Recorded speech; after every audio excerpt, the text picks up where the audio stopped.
Mineirinho, você sabia que Deus não se agrada da Igreja Católica? Por quê? Porque eles adoram a imagem. Olha, idolatria é uma coisa que realmente não agrada a Deus. Mas não é só imagem. Vocês, evangélicos, adoram muito os seus pastores. Vocês pagam caro para ver um cantor cantar.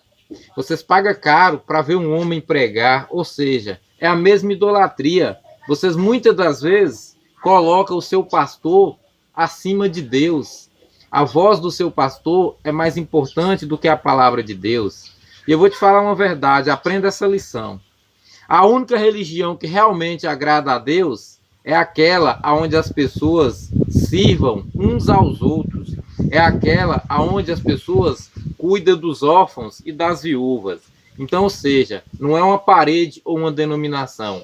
É um bando de gente com coração bom capaz de amar o próximo.